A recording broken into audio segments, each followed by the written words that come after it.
In the end of August, we received a very sad news from the evangelical Lutheran parish Turyo, Lomonosov town in St. Petersburg suburb. On August 27th, the fire flashed in one of the church buildings where the books published by Lutheran Heritage Foundation in Russia were warehoused during several latest years. The cause of the fire is still unknown in details at the moment, but according to the preliminary thoughts, the fire took place due to the negligence from the part of the group of local drunken young people who used to gather around the church buildings for their night parties. As a result of the fire, the building where the books were warehoused has been damaged very significantly. The roof and the attic have been totally destroyed. The ceiling collapsed in some of the rooms, which in fact are in the weather now. Significant amount of the books suffered of the flame and smoke. Even more books suffered of the water which has been used by the firemen. The exact damage not calculated at the moment, but according to very rough estimation, about 30% of the books and magazines have been lost due to this accident, and even more could be damaged soon because of humidity, mold, etc. So the total book loss could be even bigger.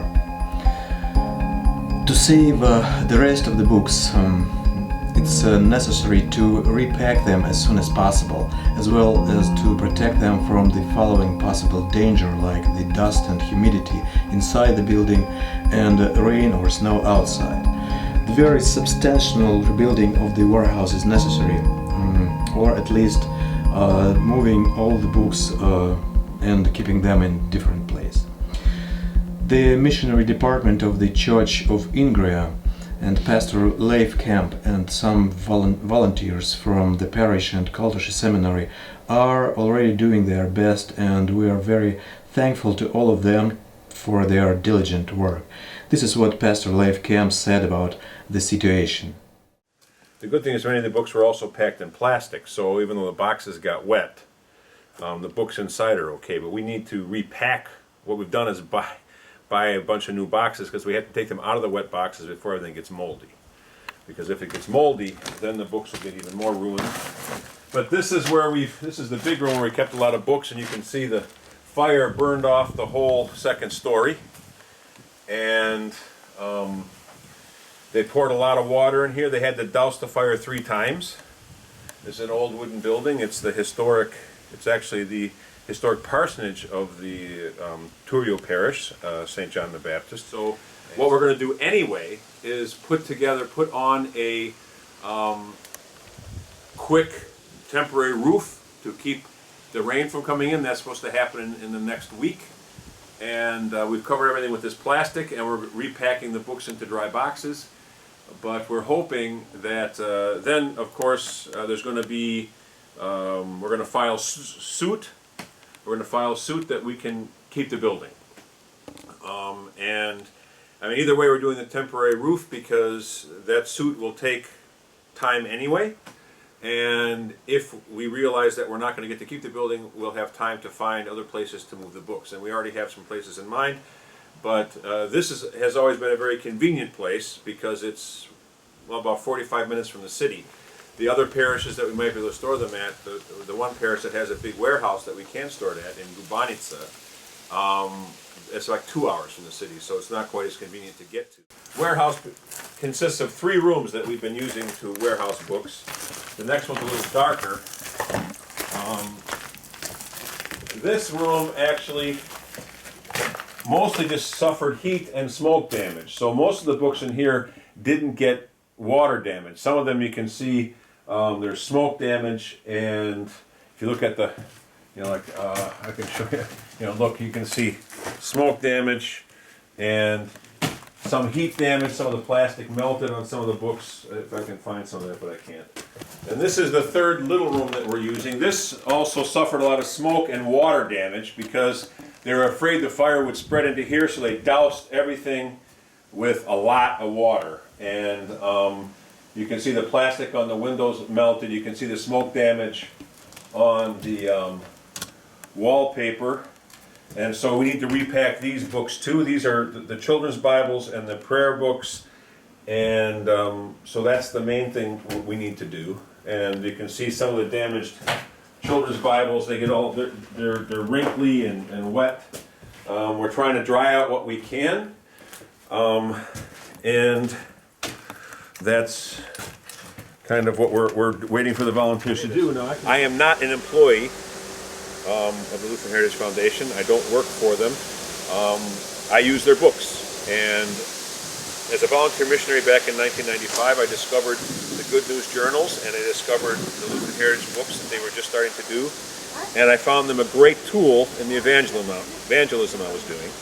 And so then when I went to seminary, and I did so well at seminary that the church sent me to Siberia, that after 3 years when I was budget cut and the partner church decided to call me to work with them, they said they couldn't pay me, but they could call me, and the mission board said, we're no longer paying you, so I stayed. Took the call and I stayed, and in 2003 I've been here ever since.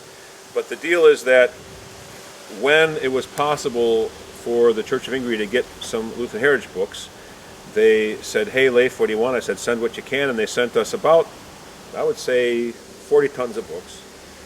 And we've been using them very actively for our evangelism, and the partnership has grown. But so what I'm trying to say is, I'm not an employee of Lutheran Heritage. This isn't, so I'm going to get paid for it. I'm not going to get money for it. I'm saying this because these books are a valuable resource for us, and you'll see the volunteers have been coming, and people have been coming because the books for our church are a valuable resource for teaching at our seminary. We use them for textbooks, for explaining to people who aren't Lutheran what Lutheranism is. We have books for that. For youth, the journals are the Good News Journals are very accessible to the youth, and they can understand doctrine a lot better than sometimes can be explained in other ways. And the books are also good for, we use them at evangelism events, at concerts, at seminars. We use the books a lot. And so this fire was a huge tragedy, and when I first got the call, I got the call about midnight, Leif, the warehouse is on fire and everything's lost. But I said a prayer and I thought, well, the books don't burn so easily, especially if they're packed. And it turned out that we've probably lost we've lost at least 25% of the journals, which is a big loss, and we've lost about 15 to 20% of the books. But mostly to water damage, not the fire damage, but mostly to water damage. And although that's a big loss, we still have a lot of books left that we can use. And the good thing is that with the fear of losing the books, parishes have been much more active, and let's get the books now, because they knew they were here and they could always get them when they wanted, and so they would get them little by little. But now they've sent like vans. Last week it was a big thing. Vans were coming and load up the vans with books what the parishes needed. So we've been able to actually give out a lot of books that way too.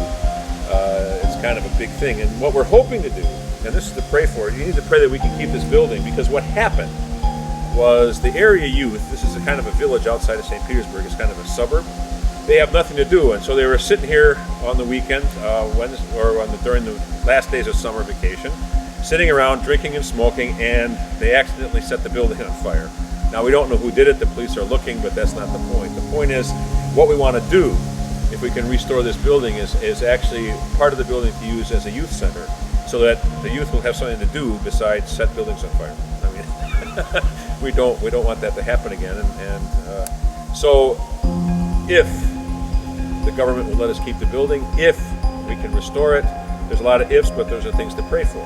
And if not, then we'll figure out something else to do with the youth. We'll have to do something with the youth anyway, maybe at the church or maybe somewhere else. But it'd be great if we could have our own space, and God knows. So we're very thankful for the books that we have from Lutheran Heritage Foundation, and we're trying to save as many as we can. This fire is a difficult thing, but we're still moving forward. We're still planning to, like this year, we're hoping to still print some more Mueller's Dogmatics, and we're still hoping to get some other books done. So things haven't stopped just because we've had a fire, because nothing can stop the gospel. That's true.